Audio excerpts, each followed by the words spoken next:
Shadow Communications Minister Sarah Henderson joins me from Geelong. Great to catch up again. No surprise on the Teals, I wouldn't have thought, from you. Well, Steve, good afternoon. Great to join you, and no surprise. It reminds me a bit of when Bill Shorten said about Julia Gillard. I agree with what she said. I don't know what she said, but I agree with it anyway. The bottom line is, Steve, that the Prime Minister has not been able to describe the details of the voice. He's not been able to tell Australians what it actually means, how it will operate. And I think he's rapidly driving the voice off the tracks. This is an absolute shambles. And of course, we've seen that shocking train wreck interview on 2GB this week by the Prime Minister. And then, of course, the doctored transcript where clearly they wanted to hide the fact that they hadn't sought the advice of the Solicitor General, which is absolutely extraordinary. So this process is running off the rails, and clearly the Prime Minister is treating Australians like marks. So, Sarah, when will the opposition form their viewpoint and announce it? Will you say that the opposition is going to say no? Will that time come? Well, Peter Dutton wrote to the Prime Minister on the 7th of January, setting out a whole range of questions. And while the Prime Minister criticised receiving the letter, he hasn't even had the courtesy to answer those questions, really important questions like how will the members of the Voice be selected? What will happen if there's some extraordinary circumstances and the committee has to be dissolved? A whole range of important questions that this government has not been able to address.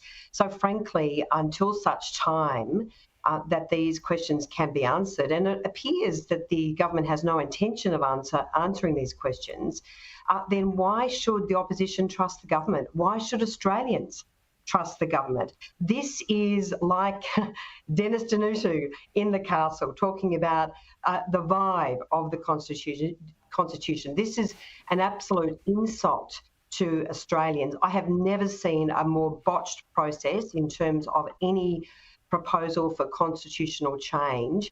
And as I say, I think Anthony Albanese is running this process off the rails. Well, even Indigenous Australians are split. We're going to have the spectre on Thursday, Australia Day, where you're going to have protests through the streets of major capital cities saying, Indigenous lobbyists saying, don't vote yes for the Voice. Well, I'm not surprised because we don't know what it means. We don't know what it will lead to. We don't know the powers of this Voice committee. We don't know what the High Court may say or may not say about the sort of the scope of the powers. And frankly, why should any Australian want to get on board the Voice when they don't know what it means? It is absolute joke, Steve. I mean, it's just so confusing for everybody. Confusing for everyone. Absolutely. In your role as communications spokesman, I note today that the former Prime Minister Kevin Rudd, who might end up being the most disastrous appointment Anthony Albanese ever makes, he's the new ambassador to the United States, he's going to stand down as chairman of his media lobby group, which is called Australians for a Murdoch Royal Commission, when he formally becomes the ambassador. He had no choice, I presume. I didn't even really know that such a thing existed. Is that the right thing for him to do? Well, that's very decent of him, of course, to put the national interest ahead of his own pet projects.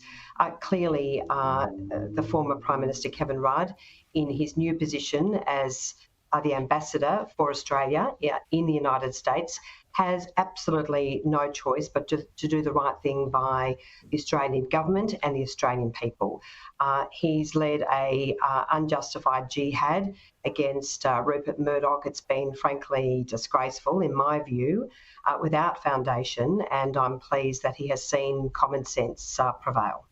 In your local area, Geelong, there is a brewing issue there. Now, the Deputy Prime Minister, Richard Marles, you want him to intervene and stop what is the proposed closure of Epworth, Geelong's maternity ward. Why would they be closing a maternity ward? We're going through this great debate in Queensland about how there's not enough maternity ward assets in that state. Why are they closing that in Geelong? Steve, we really don't know, other than I think this is being driven by profit. But certainly, what is absolutely disgraceful in the fastest growing region in the country, we have not seen either the state or federal Labor government step up, including the Deputy Prime Minister, the member for Corio, based here in Geelong, Richard Marles, who's run around for the last 10 years getting photo opportunities with Joel Selwood, the former captain of the mighty Geelong Cats. And yet when the Selwoods reach out for help saying we are distressed, this is dangerous, we cannot afford to lose an entire maternity service in Geelong, of course, Labor MPs, Richard Marles, Libby Coker, and of course the Prime Minister, they all go missing in action. It's an absolute disgrace. There was some very big challenges with workforce. They have largely been resolved because of the magnificent doctors and midwives and nurses, all of whom have stood up and fought for this maternity service. So to the Labor Party, to Epworth, I say this absolutely cannot happen. It's a disgrace. And I say shame on Libby Coker, shame on Richard Marles, for not doing anything to stand up for women and families in our region. Yeah, more strength to you. Thank you very much for joining us. That's Shadow Communications Minister Sarah Henderson. Thanks, Steve.